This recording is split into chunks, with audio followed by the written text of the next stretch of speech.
Hey guys, welcome back to Gamify. This is me, UT, and thank you so much for tuning in once again. Today, we are going to review the DLC number 2 of Far Cry 6 Control. How many times did I order my men to burn this place to the ground? 27. That was a rhetorical question. No matter. I'll do it myself. So, the Control DLC is set to release today, and it is the part 2 of the trilogy of the villains of Far Cry 6. The first one was based on Bass, the famous antagonist from Far Cry 3, and the first DLC, which was called Insanity, was pretty insane. Not gonna lie, it was pretty great. And similarly, I had big expectations for the second DLC as well, and I can proudly say that it has stood up to my expectations. The world design, the character design, the voiceovers, the stuff that you can do across the map except just shooting down, and even the shooting part is actually quite cool. Talking about the genre of the game, this game is a bit separate from the how the campaign actually plays out. It actually focuses more upon the genre of RogueLite. RogueLite, because after actually purchasing some upgrades in the game, you can actually keep them forever, so it's not a tedious grind every single time. What is actually more important here to note down is that after completing the DLC, my entire mindset about the character changed. I do not see him as a villain anymore. I do see him as a child who was greedy, who was a tyrant at heart, but did not find peace at any times. And whatever he did just for a better cause, but definitely not in a good way. I'm not gonna spoil more of the stuff. I really want you guys to actually check it out. But let's talk a bit more about the graphics. The graphics has taken me by storm. I mean, it's beautiful to revisit Kyrat all over again.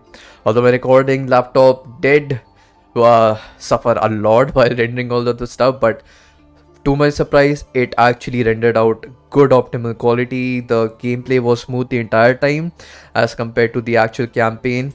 The game has optimized a lot, and the overheating problems have entirely vanished, so I'm pretty glad about that. Now the game feels smooth, the textures render quite fast, and you can actually get a really good experience on a mid-range level system as well. But talking about actual good range systems, which I did get a chance to play on, it looks absolutely phenomenal. So if you have a really good card, if you are a participant of the ultimate PC master race, so this might be quite good for you. And even you have the next gen console, it looks absolutely stunning even on that. Coming back to the stuff that you will find in the game is scattered just like the previous map. The map will have a lot of stuff that you can do. First of all, starting with armory challenges, you need to unlock weapons. You have to go in there. You will only get a pistol at the very start of the game. You have to unlock your weapons that will be permanently stored in your locker. So after finding them once, you can actually carry them forward. But talking about mind levels, the game, just like last time, has 5 mind levels, each harder than before. So if you unlock the let's say shotgun challenge in the first mind level, then you have to go to the 5th mind level and do the shotgun challenge again to get a legendary shotgun that will be required to actually beat the 5th level. You can't take the low tier shotgun to the 5th mind level. So it is repetitive as a part of level, but did not feel repetitive at all. Progressing each mind level, the difficulty got harder, and after completing the first mind level, you can straight up jump to the 5th mind level, so you have a flexibility as well.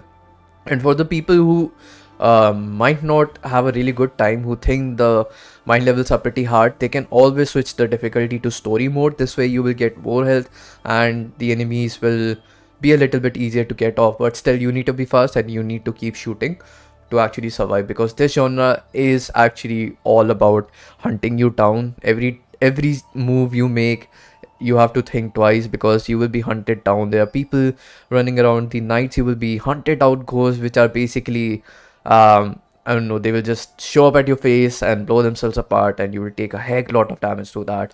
So to avoid that, make sure your headphones are good, because you need to have them to spot them good.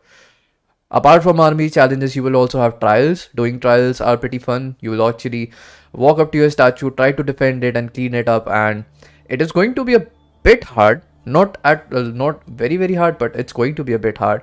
But the reward is actually quite good. After completing any of these trials, you will get a 1-up life. That basically means you can die once. So that means you now have 2 lives, and I think that's pretty good because sometimes you just mess up and you have nowhere to go around, so it's good to have a backup like that. So if you're on higher mind levels, I highly recommend you to do the trials. Apart from trials, you will also get memory puzzles.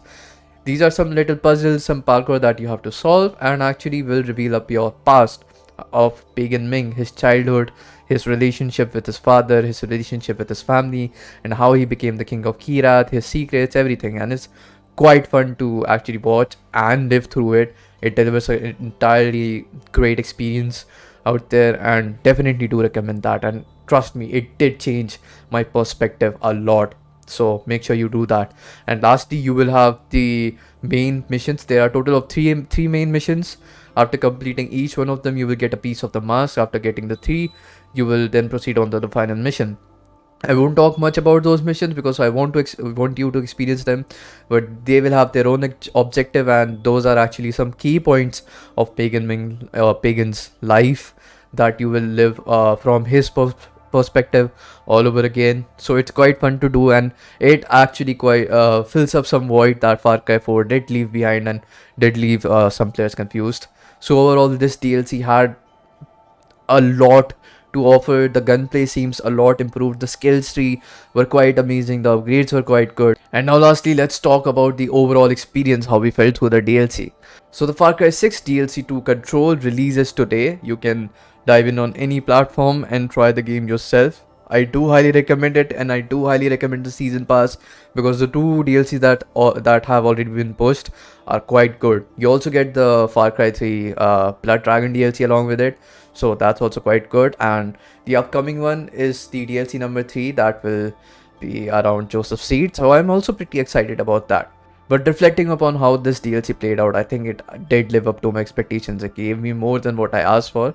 And the DLC is quite fun to get into, and most importantly, it is co-op. So if you have a friend, do go on the highest difficulty and go on a rampage. This game is all about just having a mass fun. This game does not have tanks, and also you don't have to worry about vehicles. It's just about man-to-man fight with different type of enemies just swarming up to you. And this is the kind of Far Cry experience that I would love, and that to in a roguelite experience. So it's gonna be hell lot of fun if you actually try it through. And with that, I would like to give this DLC a 9 out of 10 because it deserves that. The point where it loses out are the parts where I think the game could have shown more of Pagan Ming's POV that we actually lived through Ajay. Like in the starting of the DLC 1, we could see Ajay actually killing off Vas, and then we played the Vas DLC and we could see the perspective from Vas's eyes. So I thought something like in this as well could have been quite good. But overall, the experience that we got did fill up a lot on the history of Pagan Ming, or history of this villain that we all love. And with that, I think it's time to wrap up the review. Thank you so much for tuning into Gamify. This was me, UD. Make sure to subscribe and make sure to follow us on all social media platforms. Make sure to follow our podcast, Press Start to Play. We have our uploads going in every week, so make sure you catch up on that. And with that, thank you so much. Peace out.